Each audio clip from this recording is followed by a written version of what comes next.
Indian navy ने कमाल कर दिया है। आईएनएस विक्रमादित्य और आईएनएस विक्रांत, दो कैरियर बैटल ग्रुप्स यानी कि सीबीजीज को उन्होंने अरेबियन सी में डाल दिया। एक साथ दो कैरियर बैटल ग्रुप। मैं आपको बताता हूं इससे हुआ क्या है। इससे हड़कंप हो गया। चीन और पाकिस्तान के माथे पे पसीने छूटने लगे और क्या हुआ है यह मैं बाद में बताऊंगा। पहले मैं आपको कॉन्सेप्ट समझा दूं आसान भाषा में कि इंडियन नेवी ने दोस्तों करा क्या है और क्यों करा है। सबसे पहली बात, जब एयरक्राफ्ट कैरियर चलता है, विक्रमादित्य हो विक्रांत हो, जब ये चलते हैं तो अकेले नहीं चलते। एक कैरियर बैटल ग्रुप यानी कि उसके नीचे पानी के नीचे सबमरीन होती है, राइट, हवाई जहाज होते हैं ऊपर, एयरक्राफ्ट कैरियर के ऊपर हवाई जहाज होते हैं और फाइटर हेलीकॉप्टर्स होते हैं, ट्रांसपोर्ट हेलीकॉप्टर्स होते हैं, आसपास डिस्ट्रॉयर्स होते हैं, फ्रिगेट्स होते हैं। यानी कि जब एयरक्राफ्ट कैरियर चलता है तो भाई साहब पूरा गाजे बाजे के साथ चलता है। एयरक्राफ्ट कैरियर को फ्लोटिंग सिटी भी लोग कहते हैं। यह अपने आप में एक फ्लोटिंग एयरफील्ड है। यह अपने आप में एक लड़ाई का, एक युद्ध का, एक अपने आप में एक पूरा सा प्रोग्राम है। और भारत ने दो ऐसे प्रोग्राम लॉन्च कर दिए। क्या हुआ, अरेबियन सी में करा इसको। अब कमांडर विवेक मडवाल हैं स्पोक्स पर्सन इंडियन नेवी, वो क्या कह रहे हैं मैं आपको थोड़ी देर में बताऊंगा। लेकिन सबसे पहले मैं आपको यह बता दूं कि इसका कारण क्या है। पाकिस्तान अलग से उछल रहा है। अरे साहब, यहां पे तो हमारा दुश्मनी भारत है और भारत के साथ ही हमारी दुश्मनी है, वरना भारत किसको लेके करता। सोचिए, किसको लेके करता भारत। क्या भारत ने ये ईरान को डराने के लिए करा है? नहीं, ईरान के साथ तो उसके रिश्ते बड़े अच्छे हैं। क्या भारत ने ओमान को डराने के लिए करा है? नहीं, ओमान के साथ भी उसके रिश्ते अच्छे हैं। फिर और गल्फ कंट्रीज को डराने के लिए करा है? बिल्कुल नहीं, सबके साथ रिश्ते अच्छे हैं। हमारे साथ तो रिश्ते खराब हैं। इसीलिए भारत ने पाकिस्तान के खिलाफ एक्सरसाइज करी है, पाकिस्तान को यह जताने के लिए कि भाई औकात में रहो अपनी, हम तुम्हारे खिलाफ ये कर सकते हैं। लेकिन यह बात गलत है। यह बात बिल्कुल पाकिस्तान की गलत है।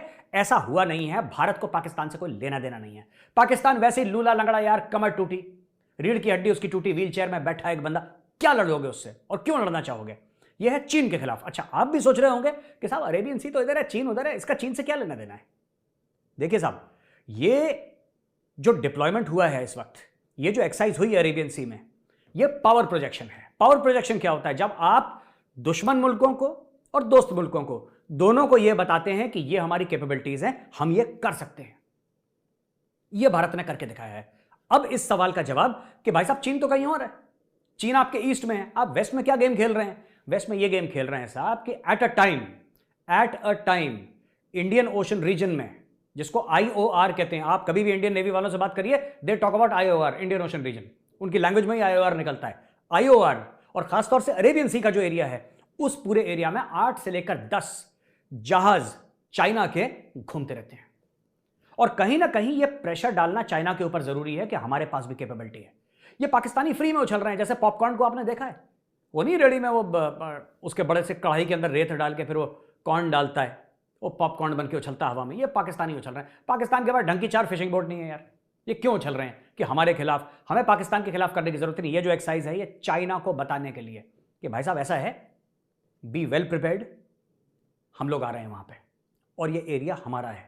ये हमारे घर का बरामदा एक किस्म से, ये हमारे घर का बैक एरिया है और हम यहां पे आपके पैर नहीं जमने देंगे।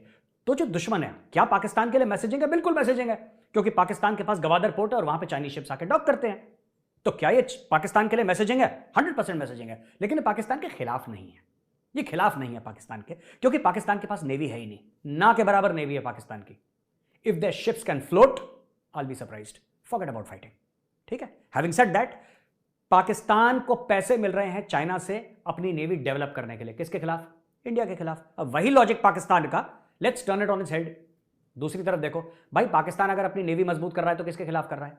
क्या पाकिस्तान के श्रीलंका से पंगे हैं? ना। ओमान से पंगे हैं? ना। गल्फ स्टेट से पंगे हैं? ना। ईरान से पंगे हैं? ना। फिर किसके लिए कर रहा है? इंडिया की। तो इंडिया ने कर दिया तो मुसीबत हो रही है, डोंट वरी। ठीक है, अब पाकिस्तान में एक और र्यूमर है, मैं वापस आऊंगा कि हम दोस्त मुल्कों को और हम क्या पैगाम दे रहे हैं इसके अलावा।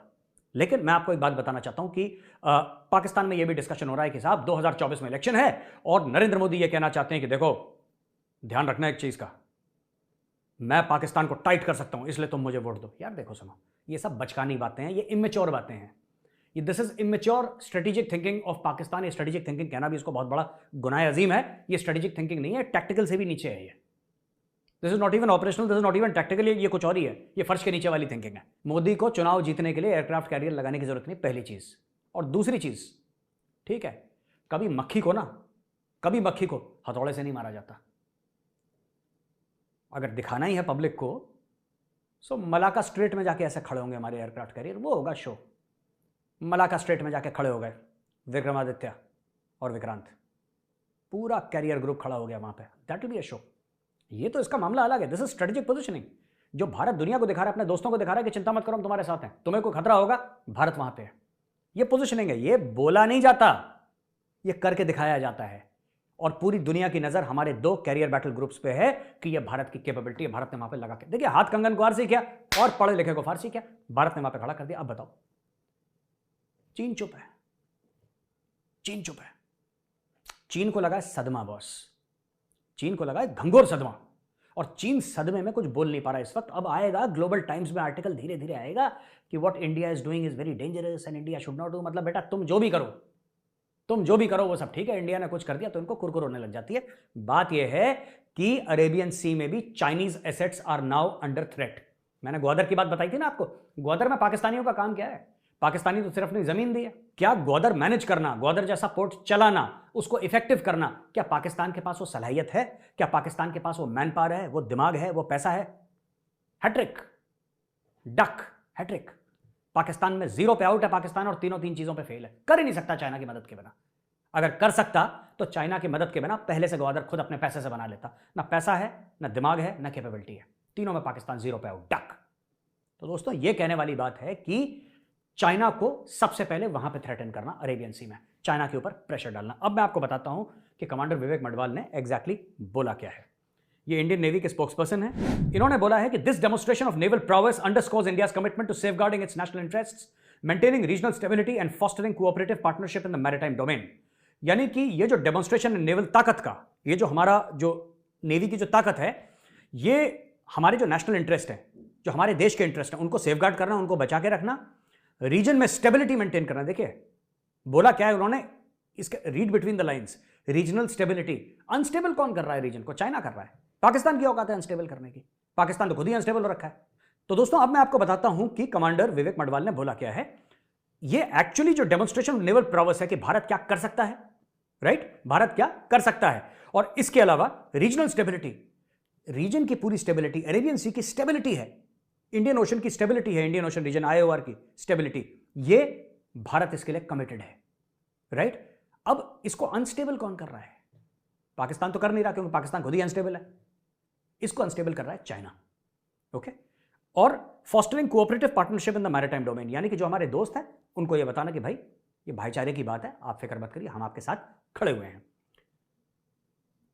इसके अलावा यह भी बोला, it marks a significant milestone in the Navy's pursuit of enhancing maritime security and power projection in the IOR and beyond।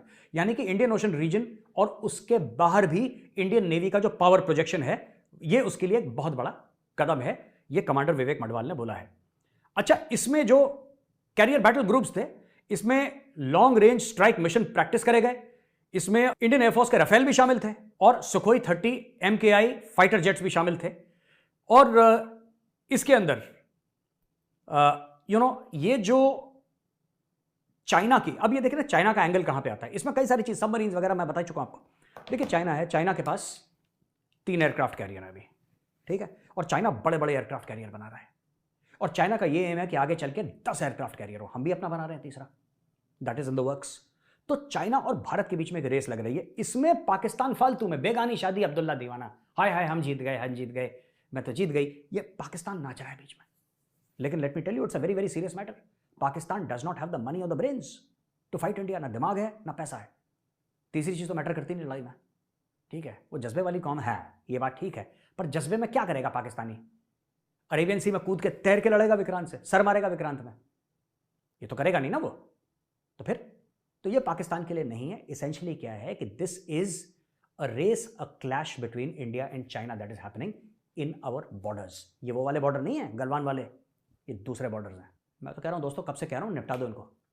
एक तो जहाज इनके गिरा दो, ये चुप हो जाएंगे, सांप सूंघ जाए, इनको आदत नहीं है चीनियों को लड़ने की दोस्तों, ठीक है। और जो मलाका स्ट्रेट है, there is something very famous called the Malacca choke, जहां से बिल्कुल ट्रेडिंग के इनके रूट्स हैं चाइना के बने हुए, इनके 60-70% ट्रेड वहीं से होती है। मलाका चौक ब्लॉक कर दो मलाका को, सांस बंद हो जाएगी। जैसे कोई पेशेंट अस्पताल में है ना, उसके ऑक्सीजन के पाइप के ऊपर किसी ने पैर रख दिया हो, सांस बंद हो जाएगी चाइनीज की। ठोको इनको, पकड़ पकड़ के मैं बता रहा हूं इनको। चाइना बहुत ताकतवर बन रहा है, और अगर हमने या अमेरिका ने या यूरोप ने इस चीज को डिले करा, ठीक है, अभी भी दुनिया में सबसे बड़ी नेवी चाइना की है। इतनी इफेक्टिव नहीं है वो, सिर्फ उनका नंबर ऑफ वेसल्स उनकी ज्यादा हैं, ठीक है, छोटी छोटी नाव उन्होंने कई सारी 300-350 बना ली, तो टेक्निकली दुनिया की सबसे बड़ी नेवी चाइना की, लेकिन सबसे पावरफुल नहीं है। सबसे powerful United states of America की नेवी है। और मैं आपको एक बात बड़ी जिम्मेदारी के साथ कहता हूं दोस्तों, यह मौका है जब चाइना अपनी स्ट्रेंथ बढ़ा रहा है, अभी चाइना को ठोको, अभी चाइना को ठोको। क्योंकि अगर आपने इस राक्षस को, इस भस्मासुर को बड़ा बनने दिया ना, तो मैं बता रहा हूं ये भस्मासुर पूरी दुनिया को चैन की नींद नहीं सोने देगा। इसको अभी ठोको। इसके 2-3 जो जहाज है ना, मर्चेंट वेसल्स, गिराओ, सिंक करो, चाइना को डैमेज करो, तब जाके चाइना को पता लगेगा। जो मैंने प्रिडिक्ट करा था वही चीज हुई।